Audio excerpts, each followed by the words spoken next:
අපි අද දවසේ ස්වාමීන් වහන්සේගේ වචනය පිළිබඳව නැවත ඉගෙන ගන්න යනවා. කාල පරිච්ඡේදය 2 කියන පාඩම. මම ඔබට ගිය පාඩමේ කිව්වා අද දවසේ ඒදන් උයන ගැන. ඒදන් උයන පිළිබඳව උගන්වනවා කියලා. නමුත් මගේ සෙනෙහවන්ත සහෝදර සහෝදරියනි, ඒදන් උයන ගැන කතා කරන්න ප්‍රථමයෙන් අපට තව එක පාඩමක් කරන්න වෙනවා. ඇයි? මම මේ ඒදන් උයන ගැන තව බොහෝ දෙනෙකුට කතා කළා, ඉගෙනුවා. ඒ අයට ඒක සම්පූර්ණයෙන් තේරුම් ගන්න අමාරු වුණා. යම් ප්‍රශ්න ගැටලු ඒගොල්ලන්ට මතුවන නිසා. ඒ නිසා මම තීරණය කළා මේ කාල පරිච්ඡේදය කියන පාඩම නොවාගේ ජල ගැලීම දක්වාම උගන්වන්නට. නොවාගේ ජල ගැලීමෙන් අනතුරුව ඒදන් වෙන උගන්වන්න ඕනේ කියලා මම තීරණය කළා. හේතුව නොවාගේ ජල ගැලීම පිළිබඳව නිසි අවබෝධයක් නැත්නම් ඒ අයට ඒදන් කියන පිළිබඳව ඉගෙන ගන්න අමාරුයි. මොකද පොළවේ එක සම්දිස්ථානයක් සිදුවන අවස්ථාවක් තමයි නොවාගේ ජල ගැලීම. ඒ නිසා නොවාගේ ජල ගැලීම පිළිබඳව නියම අවබෝධයක් තියෙන්න ඕනේ. නොවාගේ ජල ගැලීම දක්වා කාල පරිච්ඡේදය උගන්වලා ඉන්න අනතුරුව මම ඔබට ඒදන් කියන ගැන කතා කරනවා. දෙවදරුවනි, ආදාම් ඒව සමග ජීවත් වුණා. ඊට පස්සේ එදෙන්නට කායින් සහ ආබේල් කියලා දරුවෝ දෙන්නෙක් ඉපදුණා. කායින් ආබේල්ව මරලා ඔහු සාපලද්දෙක් වුණා. ඔහු කළා වූ පාපය නිසා, එල්ලේ වැගිරවීම නිසා ඔහු සාපලද්දෙක් වුණා. ඔහු කළා වූ සාපය ඔහු පස්සෙන් එළවගෙන ඇවිල්ලා ඔහුට පහර දෙන්න පටන් ගත්තා. ඒ නිසා ඔහු පොළවේ තැනින් තැන යන්නේ වුණා. ආදාම්ට දරුවෝ ඉපදුනාට ආදාම්ට එකෙන් වංශයක් ගෙනියන්න බැරි වුණා. හේතුව කායින් සාපලද්දෙක් වුණ නිසා, ආබේල් මරුණ නිසා. ආදාම්ගේ වයස අවුරුදු 130ක් ගියාට පස්සේ ඔහුට නැවත පුතෙක් ඉපදෙනවා. ඒ පුතාගේ නම සෙත්. අපි මෙතෙන්ට ඇවිල්ලා තියෙනවා උත්පත්ති පොතේ 5 වෙනි පරිච්ඡේදයේ 3, 4, 5 කියන පදවලට. 3 වෙනි පදේ කියනවා ආදාම්ගේ වයස අවුරුදු 130 දී ඔහු පුත්‍රයෙක් ලබනවා. ඔහුට පුත්‍රයෙක් ඉපදෙනවා සෙත් කියලා. ඒ ඉපදෙනකොට ආදාම්ගේ වයස අවුරුදු 130යි නම් භූමියේ වයස නැත්නම් පොළොවේ වයස අවුරුදු 130යි. සෙනෙහවන්ත සහෝදර සහෝදරියනි, ආදාම්ට දූවරු සහ පුතු ගොඩාක් ඉපදුණා. ආදාම්ට ඉපදුණා වූ එක දියණියක් කායින් විවාහ කරගන්නවා. කායින් විවාහ කරගන්නේ තමාගේ එක්කුසේපන් නැගණිය. ඔහු විවාහ වෙලා කායින් වෙනම ජීවත් වුණා. පොතේ 5 වෙනි පරිච්ඡේදයේ 5 වෙනි පදේ කියනවා ආදාම් අවුරුදු 930ක් ජීවත් වුණා කියලා. අපි බලන්න යන්නේ කාල පරිච්ඡේදයේදී ආදාම්ගේ සම්පූර්ණ වයස නෙවෙයි. ආදාම්ට සෙත් ඉපදෙන වෙලාවේ තිබුණ වයස. අපි කාල පරිච්ඡේදය සඳහා ගණනය කරන්නේ සෙත් ඉපදෙන වෙලාවේ ආදාම්ගේ වයස කීයද කියලා. එහෙනම් සටහන් කරගන්න මේ වෙන විට පොළවේ වයස අවුරුදු 130යි. පොළවේ වයස අවුරුදු 130යි. ආදාම් 930ක් ජීවත් වුණා.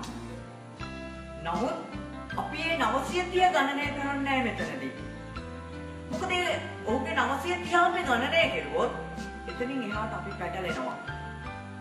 ඒ නිසා අපි ගණනය කරන්නේ ඉපදෙන වෙලාවේ ආදාම්ගේ වයස කීයද කියලායි අපි ගණනය කරන්නේ. ඒ වෙලාවේ ආදාම්ගේ වයස අවුරුදු 130යි. එහෙනම් සටහන් කරන්න සෙත් ඉපදෙන වෙලාවේ ආදාම්ගේ වයස අවුරුදු 130යි බැරි. අවුරුදු 130යි. ඒ අනුව පොළවේ වයස අවුරුදු 130යි කියලා අපි සටහන් කරගන්නවා. අපි ඊළඟට බලන්න යනවා සෙත් පිළිබඳව. සෙත් කියන්නේ ආදාම්ගේ වංශයේ ගෙන යන්නා වූ නැත්නම් ආදාම්ගේ පෙළපත ගෙන යන්නා වූ පුත්‍රයා. කායින් ආබෙල් අයිමුනා සෙත් තමයි ආදාම්ගේ වංශය නැත්නම් පෙළපත ගෙන යන්නේ. සෙත් ගැන කතා කරනවා 6 වෙනි පදයේ ඉඳලා. මොනවද සෙත් ගැන කියන්නේ? දැන් සෙත් ටික ටික වර්ධනය වෙනවා. සෙත් ටික ටික ලොකු වෙනවා. අවුරුදු 105ක් ගියාට පස්සේ ඒනොස් ඉපදෙනවා. ඒනොස් ඉපදුනාට පස්සේ තවත් දූවරු සහ පුතු සෙත් ඉපදෙනවා. තවත් දූවරු සහ පුතු ඉපදුනා. අපි ඊට පස්සේ ගණනය කරන්නේ සෙත් ඒනොස් ඉපදෙන වෙලාවේ වයස අවුරුදු කීයද කියලා. එහෙනම් බලන්න 6 වෙනි පදේ සෙත් 105 අවුරුද්දක් ජීවත් වූ පසු ඔහුට දාව ඒනොස් උපන්නිය. එහෙනම් සෙත් තාත්තා කෙනෙක් වෙන වෙලාවේ ඔහුට තිබුණ වයස කීයද? අවුරුදු 105යි. එහෙනම් අපි කලින් ගණනය කළු අවුරුදු 130යි පොළවේ වයස. දැන් මෙන්න මේ 105 ඒ පොළවේ වයසට එකතු කරනවා. හැබැයි සෙත් මැරෙන්නේ 912න්. අවුරුදු 912ක් ජීවත් වෙලා සෙත් මැරෙන්නේ. හැබැයි අපි ඒ 912 ගණනය කරන්නේ සෙත් තාත්තා කෙනෙක් වෙච්ච වෙලාවෙයි අපි ගණනය කරන්නේ. එහෙනම් සෙත් තාත්තා කෙනෙක් වෙනකොට පොළවේ වයස අවුරුදු 235යි. දැන් ගණනය ලියාගන්න පොළවේ වයස අවුරුදු 235යි කියලා. බලන්න. ඒනොස් 90 අවුරුද්දක් ජීවත් වූ පසු ඔහුට දායව කේනාන් උපන්නේය. ඒනොස් අවුරුදු 90ක් ජීවත් වෙනවා. අවුරුදු 90ක් ජීවත් වුණාට පස්සේ ඔහු පියෙක් වෙනවා. තාත්තා කෙනෙක් වෙනවා. අවුරුදු 90ක් ගියාට පස්සේ. හැබැයි ඒනොස් අවුරුදු 905ක් ජීවත් වෙනවා. ඒනොස් අවුරුදු 905ක් ජීවත් වුණාට අපි ගණනය කරන්නේ ඔහු තාත්තා කෙනෙක් වුණ වෙලාවේ ඔහුට තිබුණ වයස කීයද කියලා. මේ පාඩම ටිකක් ඉදිරියට කරගෙන යනකොට ඔබට වැටහෙයි ඇයි අපි තාත්තා කෙනෙක් වෙච්ච වෙලාවේ විතරක් ඒ අවුරුදු ගාන ගණනය කරේ කියලා. සමහර අයට දැම්ම මේක පැටලිලා ඇති. චුට්ටක් අවධානය යොමු කරලා හොඳට බලන්න. අපි තාත්තා කෙනෙක් වෙන වෙලාවේ තමයි ওই වයස සම්පූර්ණයෙන් අපි ගන්නෙ. ආදාම් 930ක් ජීවත් වුණා. සෙත් 912ක් ජීවත් වුණා. ඒනොක් 905ක් ජීවත් වුණා. එතකොට මේ අයගේ අවුරුදු ගාන එකට එකතු කරුවොත් පොළවේ වයස හදන්න පුළුවන්? බෑ. හදන්න බෑ. ඔබ හදලා බලන්න එහෙම පුළුවන්ද කියලා. හදන්න බෑ. හදන්න පාසු ක්‍රමය තමයි මෙම පුද්ගලයා පියෙක් වෙන අවස්ථාවේදී ඔහුට තියෙන වයස කීයද? අන්න ඒ වයස ප්‍රමාණය අපි ගණනය කිරීමේදී අපිට පුළුවන් පොළවේ වයස කීයද කියලා ගණනය කරන්න. ඒ නිසායි අපි තාත්තා කෙනෙක් වෙන වෙලාවේ ඒ වයස ගණනය කරන්නේ. ඒනොස් අවුරුදු 90ක් ගියාට පස්සේ ඒනොස් තාත්තා කෙනෙක් වෙනවා. ඒනොස්ට කේනාන් ඉපදෙනවා. නමුත් පෙළපත නැත්තම් පරම්පරාව ගෙන යන්නේ කුළුදුලාගෙන්, වැඩිමහල්ලගෙන්. කුළුදුල් පුත්‍රයාගෙන් තමයි පෙළපත ගෙන යන්නේ. කුළුදුල් දියණියක් වුණොත් ඒ දියණිය අතහැරලා ඊළඟට ඉපදෙන පුත්‍රයාගෙන් තමයි පෙළපත ගෙන යන්නේ. ඊට පස්සේ ඒනොස්ට අවුරුදු 90යි. ඒනොස්ට අවුරුදු 90ක් ගියාට පස්සේ කේනාන් ඉපදෙනවා. අපි බැලුවා කලින් අපි කලින් බලන්නේ පොළවේ වයස කීයද? අවුරුදු 235යි. එහෙනම් මේ 235ට අපි මෙන්න මේ ඊළඟ අවුරුදු 90 එකතු කරන්න යනවා.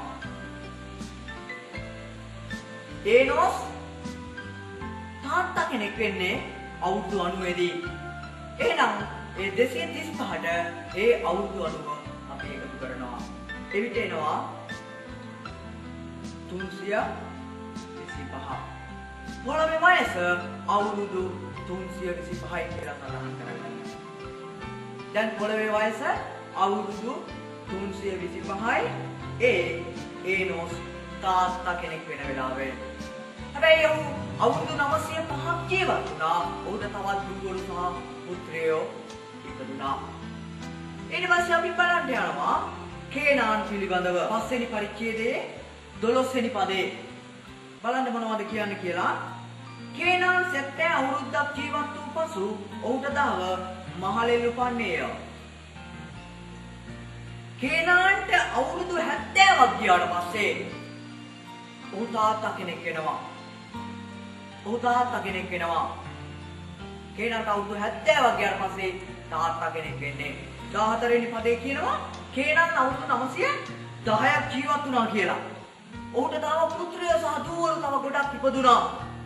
හැබැයි වංශය ගෙනියන්නේ 15 වෙනි පුතාගෙන්. එහෙනම් අපි කලින් බැලුවා පොළවේ වයස කීයයි කියලාද? 325යි. පොළවේ වයස අවුරුදු 325යි. අන්නේ 325ට අපි එකතු කරනවා කේනාන් තාත්තා කෙනෙක් වෙලාවේ ඔහුගේ වයස අවුරුදු 70. අපි එකතු කරනවා 325ට. දැන් පොළවේ වයස කීයද? දැන් පොළවේ වයස අවුරුදු 395ක් වෙනවා. ඔබ සටහන් කරගන්න දැන් පොළවේ වයස අවුරුදු 395යි කියලා. ප්‍රේමවන්තයනි, අපි කාල පරිච්ඡේදය සකස් කරන්නේ මෙන්න මේ විදිහට. ආදාම් 930ක් ජීවත් වුණා කියලා, සෙත් 905ක් ජීවත් වුණා කියලා, කේනාන් 910ක් ජීවත් වුණා කියලා, ඒ ජීවත් වුණා වූ මුළු වයස අපි එකට එකතු කරන්නේ නැහැ. එහෙම එකතු කළොත් අර විද්‍යාඥයෝ කියනවා වූ අවුරුදු මිලියන ගාණක් පෘථිවියේ පරණ ගාණ එනවා. විද්‍යාඥයෝ කියන්නේ මේ පෘථිවියේ වයස අවුරුදු මිලියන ගාණක් කියලා. අන්න ඒ ගාණ එන්නේ මෙන්න මේක එකතු කරනකොට. ඒක වැරදි. එහෙම එකතු කරන්න බෑ. මේ පාඩම අවසාන වෙනකොට ඔබට තේරෙයි ඇයි මම එහෙම කිව්වේ කියලා. මොකද දැන් පරම්පරා ගියා 2 2 3යි 4යි. දැන් මහලෙල් කියන්නේ 4 වෙනි පරම්පරාව. හැබැයි ආදාම් තාම ජීවත් වෙනවා. ආදාම් මැරිලා නැහැ. මොකද මේ වෙනකොට පොළවේ වයස කීයද? 395යි. අවුරුදු 395යි කියනකොට ආදාම්ගේ වයස අවුරුදු 395යි. එහෙනම් ආදාම් තාම මැරිලා නැහැ. ආදාම් තාම ඉන්නේ ජීවතුන් අතර. ආදාම්ට 930ක් වෙන්න ඕන ආදාම් මැරෙන්න. ආදාම් මැරුණේ 930න්. තාම පොළවේ වයස කීයද? 395යි. දැන් පොළවේ වයස 395යි. පොළවේ වයස අවුරුදු 395 නම් ආදාම්ගේ වයසත් අවුරුදු 395යි දැන්. පැහැදිලිද? එතකොට අපිට 930 අරකට එකතු කරන්න බෑ. ඒකේදී පස්වෙනි පදේ කියනවා ආදාම් 930ක් ජීවත් වෙලා මැරුණා කියලා. හැබැයි මහලෙල් ඉපදෙනකොට පොළවේ වයස අවුරුදු 395යි. ඒ කියන්නේ තාම ආදාම් ජීවතුන් අතර ඉන්නවා. මේ පදේ බලන්න මහලෙල් 65 අවුරුද්දක් ජීවත් වූ පසු ඔහුට දාව යරෙත් උපන්නේය. මහලෙල්ට අවුරුදු 65ක් ගියාට පස්සේ තමයි මහලෙල් තාත්තා කෙනෙක් වුණේ. මහලෙල් තාත්තා කෙනෙක් වෙන්නේ ඔහුට අවුරුදු 65ක් සම්පූර්ණ වුණාට පස්සේ. දැන් පොළවේ වයස කීයද මේ වෙනකොට? 395යි. අවුරුදු 395යි. එහෙනම් මේ 395ට අපි එකතු කරනවා අවුරුදු 65ක්. ඇයි 65ක් එකතු කළේ? මහලෙල් අවුරුදු 65න් තමයි තාත්තා කෙනෙක් වුණේ. එහෙනම් 395ට 65ක් එකතු කරනකොට පොළවේ වයස එනවා අවුරුදු 460යි. පොළවේ වයස අවුරුදු 460 නම් ආදාම්ගේ වයස කීයද? ආදාම්ගේ වයසත් අවුරුදු 460යි. මහලේට යරෙක් ඉපදුනාට පස්සේ ඔහුට තවත් දූවරු සහ පුතු ගොඩක් ඉපදුනා. ඉපදිලා ඔහු අවුරුදු 895ක් ජීවත් වෙලා ඔහු මැරුණා කියලා 17 වෙනි පදේ සඳහන් කරනවා. අපි කතා කරන්නේ උත්පත්ති පොතේ 5 වෙනි පරිච්ඡේදය. ඒ 5 වෙනි පරිච්ඡේදයේ 17 කියනවා 895ක් ජීවත් වෙලා ඔහු මිය ගියා කියලා. ඔබ බයිබලයේ චුට්ටක් බලන්න මේවා ඔබේ බයිබලයේ සටහන් වෙලා තියෙනවද කියලා. ඔබ බලන්න. මොකද මම බොරු ගන්නවද දන්නේ නැහැ. ඔබ බලන්න ඔබේ බයිබලයේ දිග ඇරලා මේ කියලා තියෙන දේ ඔබේ බයිබලයේ තියනවද කියලා. ඊට පස්සේ ඔබ තේරුම් ගන්න මේක බයිබලයේ තියෙන දෙයක්ද මම උගන්වන්නේ නැත්නම් බයිබලයේ නැති දෙයක්ද උගන්වන්නේ කියලා. සමහර අය මාත් එක්ක තරක කරනවා. මම තරක වලට බය නැහැ. මොකද මම බයිබලයේ කාරණා දැනගෙනයි කතා කරන්නේ. මේ බයිබලයේ මේක නැත්නම් මට කියන්න කෙලින්ම මෙහෙම දෙයක් බයිබලයේ නැහැ කියලා. ඔබේ බයිබලයේ ඒ ඔබ පෙරලා බලන්න මම මේ කියන දේ බයිබලයේ ලියලා තියෙනවද කියලා. ඔබේ බයිබලයේ ලියලා තියෙනවා නම් ඒක බොරු නෙමෙයි. ඒක දෙවියන් වහන්සේ ලියලා තියෙනවා. ඒක දෙවියන් වහන්සේගේ වචනය. බයිබලයේ බොරු ලියලා නැහැ. බොරුකාරයෝ මිනිස්සුયો බයිබලයේ බොරු නැහැ. බයිබලයේ ලියලා තියෙන දේ අපි කතා කරනවා. අපි බයිබලයේ ලියලා තියෙන ඇත්ත දේ කතා කරනවා. ඒ නිසා බයිබලයේ නොදන්න අය කියනවා මම උගන්වන්නේ බොරු කියලා. ප්‍රේමවන්ත සහෝදර සහෝදරියනි, මේ ලෝකේ බයිබලයේ සම්පූර්ණයෙන් දන්න එක මිනිසෙක්වත් නැහැ. දේවදර්ම මහාචාර්යවරු ඉන්නවා. නමුත් බයිබලයේ සම්පූර්ණ දන්නේ නැහැ. බයිබලයේ සම්පූර්ණයෙන් දැනගෙන හිටියේ ජේසුස් ක්‍රිස්තුස් වහන්සේ විතරයි. වෙන කවුරුවත් බයිබලයේ සම්පූර්ණයෙන් දන්නේ නැහැ. මිනිස්සෙකුට බයිබලයේ තියෙන දේ සම්පූර්ණයෙන් දැනගන්න බෑ. මේ බයිබලයේ මම දන්නේ 100%යි. 99%ක්ම මම දන්නේ නැහැ. ඒ නිසා මම දන්න කොටස විතරක් මම උගන්වනවා. මම බයිබලයේ සම්පූර්ණයෙන් දන්නේ නැහැ. මට කියන්න බෑ. මම කියන්නේත් නැහැ. කවදාකවත් මම බයිබලයේ ඔක්කොම දන්නවා කියලා. මොකද මේ ලෝකේ කිසිම මිනිසෙකුට කියන්න බෑ මේ වචනේ. මේ ලෝකේ ඉන්න කිසිම මිනිසෙක් බයිබලයේ සම්පූර්ණයෙන් දන්නේ නැහැ. ඒ නිසා කාටවත් කියන්න බෑ මම බයිබලයේ ඔක්කොම දන්නවා. මම අර උපාධිය ගත්තා, මේ උපාධිය ගත්තා. කාටවත් කියන්න බෑ. උපාධි ගන්න පුළුවන්, බයිබලයේ සම්පූර්ණයෙන් දන්නේ නැහැ. ඒ නිසා අපි දවසෙන් දවස අපිට සුද්ධාත්මයන්න් වහන්සේ උගන්වනවා. උන්වහන්සේගේ වචනය පිළිබඳව. ඒ උගන්වන්නේ ඇයි? අපි දන්නේ නැති නිසා. උන්වහන්සේ අපිට උගන්වනවා. උන්වහන්සේ මට උගන්වපු දේ මම ඔබට උගන්වනවා. එහෙම නැතුව අපිට බයිබලයේ සම්පූර්ණයෙන් ඉගෙන ගන්න අමාරුයි. අපි මිනිස්සු නිසා. පියාණන් වහන්සේගේ දේ දන්නේ ආත්මයන්න් වහන්සේ විතරයි. අපි දන්නේ ඕනම මිනිස්සෙකුට පෞද්ගලික ජීවිතයක් තියෙනවා. තමන් යම් කෙනෙකුට කොච්චර ප්‍රේම කළත් තමන්ගේ ඇතුලේ තිබෙන හැම දෙයක්ම දෙන්නේ නෑ එළියට. තමන්ගේ ඇතුලේ තිබෙන රහස් දන්නේ කවුද? තමන්ගේ ආත්මය විතරයි. අන්න ඒ වගේ දෙවියන් වහන්සේගේ සියලුම දේවල් දන්නේ සුද්ධාත්මයන්න් වහන්සේ විතරයි. අපි දන්නේ ඒ නිසා උන්වහන්සේ අපට උගන්වනවා. ඒ නිසා අපි කාටවත් කියන්න බෑ අපි බයිබලයේ ඔක්කොම දන්නවා කියලා. අනේ මම නම් කියන්නේ මම බයිබලයේ ඔක්කොම දන්නේ නැහැ. මම දන්නේ මේ බයිබලයෙන් 100%යි. 99%ක්ම මම දන්නේ නැහැ. මම දන්න ටික මම උගන්වනවා. පස්වෙනි පරිච්ඡේදයේ 18 වෙනි පදේ කියනවා යරෙක් 160 දෑ අවුරුද්දක් ජීවත් වූ පසු අවුරුදු කීයද? අවුරුදු 162ක් ජීවත් වූ පසු යරෙක් තාත්තා කෙනෙක් වෙනවා. අවුරුදු 162ක් ජීවත් වුණාට පස්සේ තමයි යරෙක් තාත්තා කෙනෙක් වෙන්නේ. දැන් මේ වෙනකොට පොළවේ වයස කීයද? අපි ඉගෙන ගත්තා අවුරුදු 460යි කියලා. පොළවේ වයස අවුරුදු 460 නම් ආදාම්ගේ වයස අවුරුදු 460යි. ඊට පස්සේ යරෙක්ට අවුරුදු 162ක් ගියාට පස්සේ ඔහුට තාව ඒනොක් ඉපදෙනවා. මේ අවුරුදු 162 අපි එකතු කරනවා මෙන්න මේ පොළවේ වයසට. දැන් පොළවේ වයස කීයද? 460යි. පොළවේ වයස 460ට අපි 162ක් එකතු කරනවා. එතකොට එනවා 622ක්. ඔබ ගණන් හදලා බලන්න මේවා. ඔබ මේක ඉගෙන ගන්න ඔබේ බයිබලයේ බලන්න තියාගන්න, පොතක් පෑනක් ගන්න. මම මේ කියන දේවල් සටහන් කරලා මේ ගණන් ඔබ හදලා බලන්න. ඇත්තද මේවා කියලා පොඩ හදන්න. හදලා බලන්න මේ ගණන් හරිද කියලා. දැන් පොළවේ වයස කීයද? 460ට 162ක් එකතු වුණාට පස්සේ 622යි.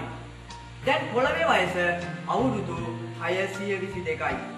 අවුරුදු 622යි නම් පොළවේ වයස ආදාම්ගේ වයස කීයද? එහෙනම් ආදාම්ගේ වයසත් අවුරුදු 622යි. ඒනොක් 65 අවුරුද්දක් ජීවත්ව මෙතුසෙලා ඉපදෙව්වේය. ඒනොක් අවුරුදු 65ක් ගියාට පස්සේ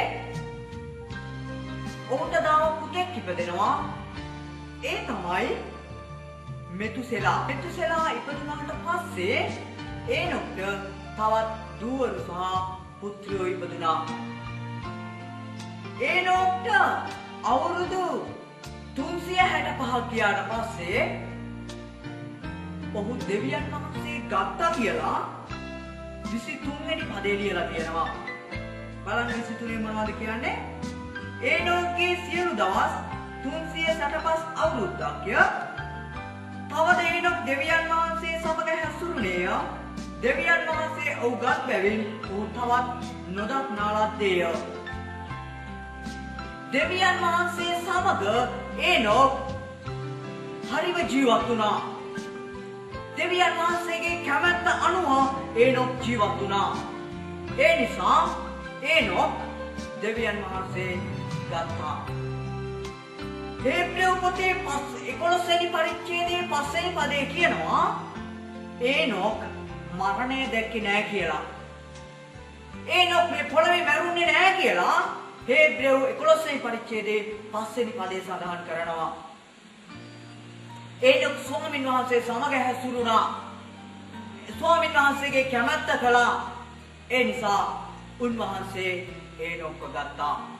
ඒනොක් ගන්නකොට ඒනොක්ගේ වයස 365යි. එහෙනම් ඒනොක්ට අවුරුදු 65යි කියනකොට පොළවේ වයස කීයද? අපි කලින් බැලුවා පොළවේ වයස අවුරුදු 622යි කියලා. එහෙනම් 622ට මෙන්න මේ අවුරුදු 65 එකතු කරනවා. ඒනොක් තාත්තා කෙනෙක් වෙන වෙලාවේ ඔහුට තිබුණු වයස අවුරුදු 65යි. ඒ 65 අපි එකතු කරනවා අවුරුදු 622ට. එතකොට එනවා පොළවේ වයස අවුරුදු 687යි කියලා. පොළවේ වයස අවුරුදු 687යි නම් ආදාම්ගේ වයස අවුරුදු 687ක් වෙනවා. අපි ඊට පස්සේ බලන්න යනවා මෙතුසෙලා ගැන. 25 වෙනි පදේ කියනවා මෙතුසෙලා 187 අවුරුද්දක් ජීවත් වූ පසු ඔහුට දාව ලාමෙක් උපන්නේය. ලාමෙක් ඉපදෙනකොට මෙතුසෙලාගේ වයස අවුරුදු 187යි. අවුරුදු 187යි. මෙතුසෙලා ජීවත් වුණා අවුරුදු 969ක්. මේ ලෝකේ වැඩිම ආයුෂ ගණනක් භුක්ති විඳා වූ එකම මිනිසයා මෙතුසෙලා. මෙතුසෙලා අවුරුදු 969ක් ජීවත් වුණා. මෙතුසෙලා මැරුණේ මොනවා වෙලාද? මෙතුසෙලා මැරුණේ මොනවා වෙලාද? අවුරුදු 969ක් ජීවත් වුණා නම් ඉතින් මේ මිනිස්සයා මේ තරුණ වෙලා මැරුණා නේ. අවුරුදු 969ක් කියනකොට බොහෝ මහලුව සිටියා මෙතුසෙලා. මෙතුසෙලා අවුරුදු 969ක් ගියාට ඔහු මැරුණේ ඔහුගේ වයස සම්පූර්ණ වෙලා නෙමෙයි. හැම කෙනෙක්ම වයසට ගියාට පස්සේ ඔහුට මරණීය රෝගයක් වැළඳෙනවා. ඒ රෝගය කරන කොටගෙන ඔහුගේ වයස ඉවර වුණාට පස්සේ ඔහු මිය දෙනවා. මෙතුසෙලා මරුනේ ඔහුගේ මරණයේ රෝගය වැළඳිලා නොවේ. එහෙම නැත්නම් ඔහුගේ වයස සම්පූර්ණ වෙලා නොවේ. එහෙනම් මෙතුසෙලා මරුනේ මොනවා වෙලාද? මෙතුසෙලාගේ වයස අවුරුදු 969යි කියන වෙලාවෙත් ඔහුට තව ජීවත් වෙන්න ඉඩ තිබුණා. නමුත් ඔහු මැරුණා. මැරුණේ ඇයි? වතුරේ ගිලිලා. ඔහු වතුරේ ගිලිලා හුස්ම ගන්න බැරුව මෙතුසෙලා මැරුණා. මෙතුසෙලා වතුරේ ගිලිලා මැරුණා කියලා බයිබලයේ කොහෙද ලියලා තියෙන්නේ? දැන් ප්‍රශ්නයක් අනිවාර්යෙන් දැන් අහනවා. බයිබලයේ ලියලා නැහැනේ. බයිබලයේ තියෙනවා. මම ඔබට මේ පාඩම ඉදිරියට උගන්වනකොට ඔබම කියාවි මෙතුසෙලා මැරුණේ වතුරේ ගිලිලා කියලා.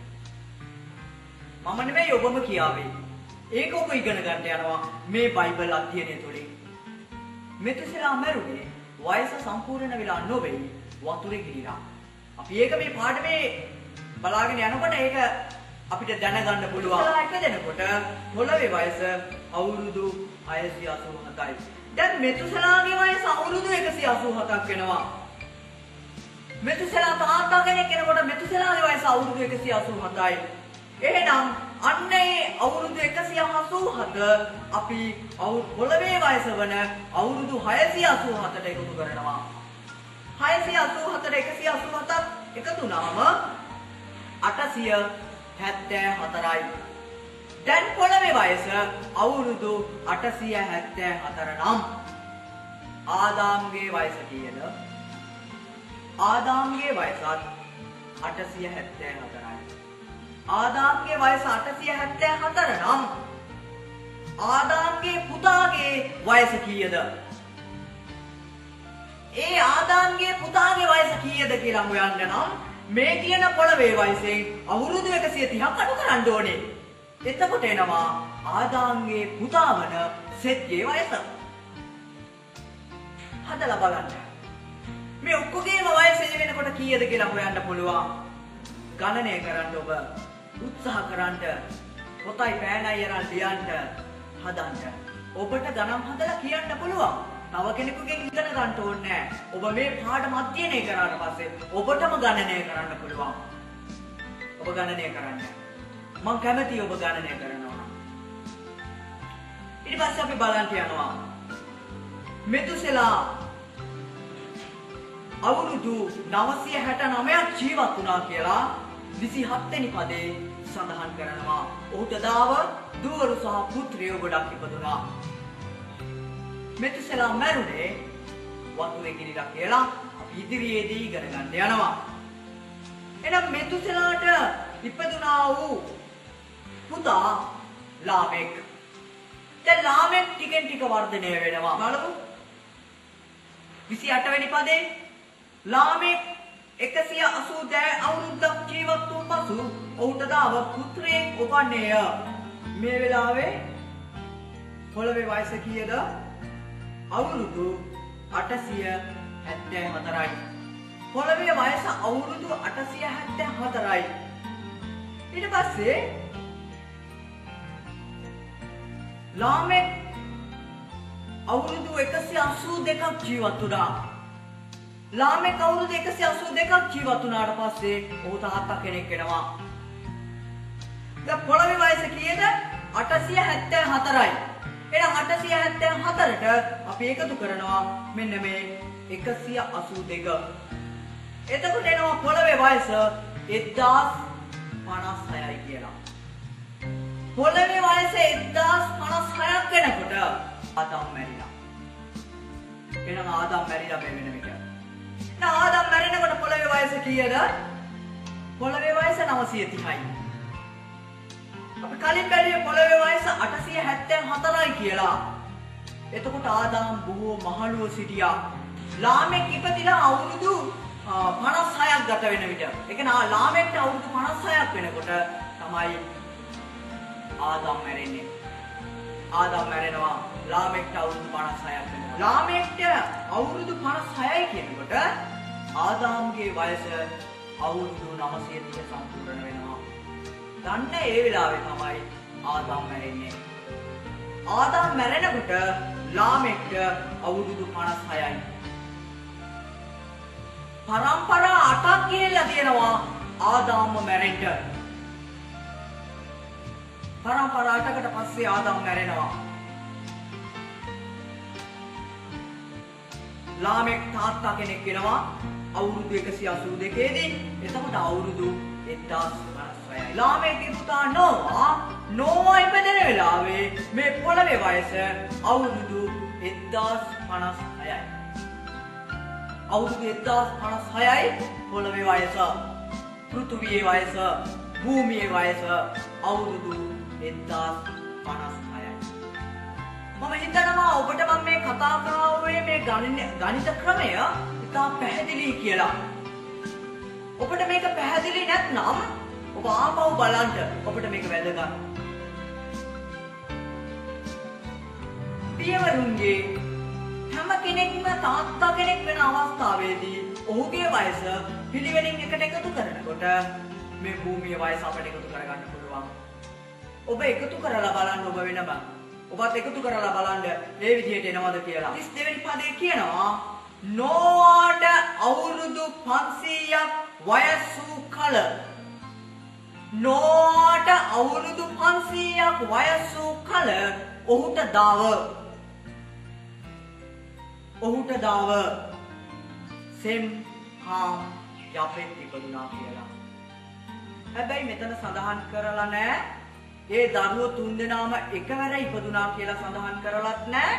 වෙන වෙනම ඉපදුනා කියලා සඳහන් කරලත් නැහැ. එහෙනම් මේ වෙන විට පොළවේ වයස කීයද? අවුරුදු 1056යි. මේ අවුරුදු 1056ට මේ නෝවා පියෙක් වුණ වෙලාවේ ඔහුගේ වයස ඒකට එකතු කරනවා. එහෙනම් නෝවා පියෙක් වුණේ අවුරුදු 500 දී.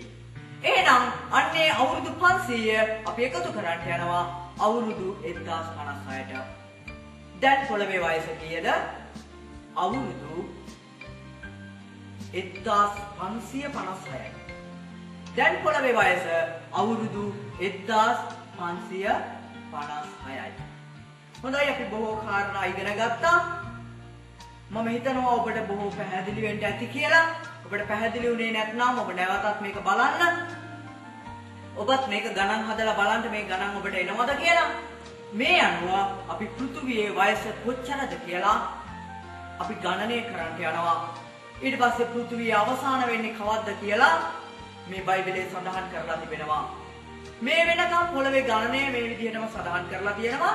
පොළව අවසාන වෙන්නේ මේ පෘථුවිය අවසාන වෙන්නේ කවද්ද කියලා ගණනය කරලා තිබෙනවා. අපි මේ විදිහට පිළිවෙලින් ගණනය කරමු. හොඳයි.